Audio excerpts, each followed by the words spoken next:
Мен Жұмажанов Мансур, филология факультетінің бірінші курс студентімін. Мен Мұратов Бекнұр, кәсіби шығармашылық факультетінің бірінші курс студенті. Менің есімім Зейнекенов Тамер, мен кәсіби шығармашылық факультетінің бірінші курс студентімін. Мен Бусурманова Даяна, шетел тілдер факультетінің бірінші курс студенті. Мен Түлеков Нұрас Қарбекұлы, физика-математика факультетінің бірінші курс студентімін. Мен Жақсылық Арман, экономика және құқық факультетінің бірінші курс студенті. Мен Маратұлы Ілияс, шетел тілдер факультетінің бірінші курс студенті. Мен Кенжебекова Зарина, кәсіби шығармашылық факультетінің бірінші курс студентімін. Мен Ықыласова Ақжарқын, физика-математика факультетінің бірінші курс студенті. Менің аты-жөнім Уталиева Диляфрус, мен экономика және құқық факультетінің бірінші курс студенті. Мен Тасқынбек Рахымжан, филология факультетінің бірінші курс студенті. Жалпы менің театрлық қойылым кезегінен алған әсерім өте керемет болды. Бізді қолдап келген жанкүйерлерді залдан көріп, солар үшін аяғына дейін ойнауға және де көрерменнің ыстық ықыласына бөленуге тырыстық. Біздің тақырыбымыз келіндер көтерілісі. Бұл көтерілісте мен етікшінің рөлін ойнадым, Бақытжан деген. Ол рөлді ойнамаған қиын болған жоқ, өйткені оған дейін менің азғантай болсын актерлік білімім болды. Және сол көтерілісте менің партнерім, параллель группаласым Лаура, ол да бір өзінің әдемі линиясын алып шықты. Сулайф 5 жобасынан мен театрлық қойылым жарысына қатыстым. Бұл жарыс маған сахнада өнер көрсетуіме бірінші қадам болды. Және де жақын достар, командалық жұмыс, келіспеушіліктер болды. Және соның бәрін татулықпен жақсы жеңіп шықтық. Сулайф 5 жобасының квест және театрлық қойылымына қатысқам. Сулайф 5 жобасы өте әсерлі және қызықты өтті. Студенттеріміз және де қатысушыларымызға үлкен тәжірибе берді. Сулайф 5 жобасының квесттік кезеңіне қатыстым. Квесттік кезеңде мен әртүрлі ойындар, командалық ойындар арқылы өзіміздің тобымызбен түрлі кезеңдерді өттік. Жалпы бұл кезең бізге өте ерекше болды, шеберлікке толы әсер алдық. Өзіміздің командалық қарым-қатынасымыз жақсы қылдық. Жалпы осы Студлайф бізге көбінесе қарым-қатынас дұрыстауға мүмкіндік берді. Өзімізді жаңа қырымыздан аштық, бір-бірімізді түсіне білдік. Жалпы командалық жұмысты не екенін түсіндік. Адамдармен коммуникация ұстадық. Мысалы, Студлайфтың квест кезеңінде бізде әртүрлі факультеттер болды. Ол әртүрлі факультеттермен бізде коммуникация болды. Бір-бірімізден кеңес, ақыл бәрін сұраймыз. Және осы арқылы біз басқа факультеттермен де қарым-қатынас істедік. Жалпы Студлайфқа айтарым, рахмет.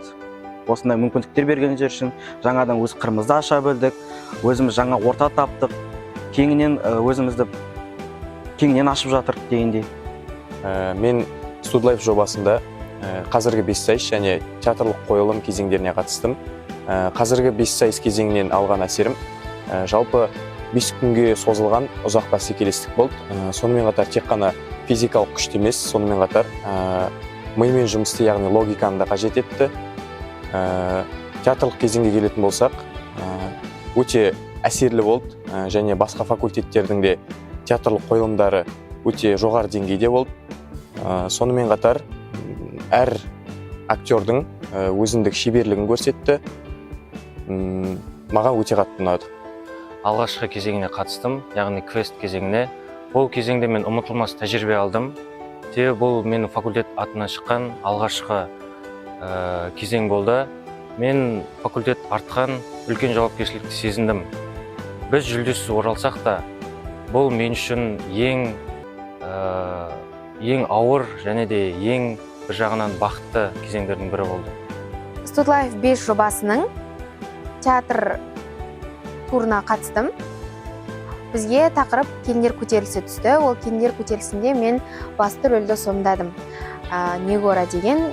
Бізге ол рөлге кіру үшін оның астарлап қарау керек болды, басқа жан-жақты болу керек болды. Бізде ол жерде қиыншылық болған кезі келісе алмадық қасымыздағы адамдармен. Бір сөзге, бір мәмілеге келісе алмадық, бірақ соңында оны біз жеңіп шықтық, жақсы ойнап шықтық. Бұл мен үшін өте жақсы жетістік болды, өйткені бірінші курс студентіне сахнаға шығу өте үлкен жетістік. Біз үшін кәсіби шығармашылық факультеті болғасын, тіпті ол керемет нәрсе деп ойлаймын. Мен Студлайф жобасының бессайыс кезеңіне қатыстым. Бессайыс кезеңі маған өте әсерлі болды. Оның өзінің қиыншылықтары да болды, өзінің ерекше сәттері де болды. Оны айтатын келсек, маған ең қатты ұнағаны қол күрес болды. Себебі бізге ол оңай болды және командамыз үшін ол бір жеңіс болды. Бірінші орын алып жеңіс болды. Ал ең қиынға түскені бізге тоғызқұмалақ болды. Себебі қасымыздағы бәсекелестеріміз, қасымыздағы басқа командаларда өте мықты және өте жақсы дайындықпен келгендіктен бізге шамалы қиындықтарын туғызған болатын. Бірақ та біз өзімізді алып шығып төзімділікке және шыдамдылыққа, алға ұмтылуымызға берілмедік және осылай Студлайф жобасын қорғап шыққан болатынбыз. Мен осы Студлайф 5 жобасының квест кезеңіне қатысқан болатынмын. Мен осы квест кезеңінде үлкен жауапкершілікті сезіндім және командамен дұрыс жұмыс жасауды үйренген болатынмын. Соның нәтижесінде біз көптеген тәжірибе жинадық деп ойлаймын. Бүгінгі Студлайф 5 жобасын 5 сайыс кезеңіне толыққан тоқталатын болсақ, бұл кезеңнің бір ерекшелігі болды. Ол қандай? Топтық жұмыс деген нәрсе. Әр факультеттен мен деген студенттері шығып, өздерінің жеке қырларын ашып, өзінің факультеті үшін барынша аянбай еңбек етті.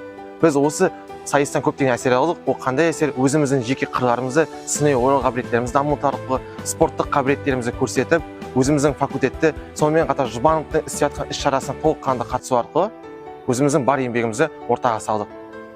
Осымен Студлайф жобасының 5 маусымы өз мәресіне жетті. Жобаның негізгі мақсаттарының бірі студенттердің бос уақытын тиімді өткізіп, спорттық, шығармашылық, логикалық қабілеттерін нығайтуға бағытталды. Жоба аясында факультеттердің сыйластығы, бір-біріне деген достық қарым-қатынастары арта түсті. Жаңа достар тапты, жаңа қабілеттерін ашты. Келесі маусымда кездескенше.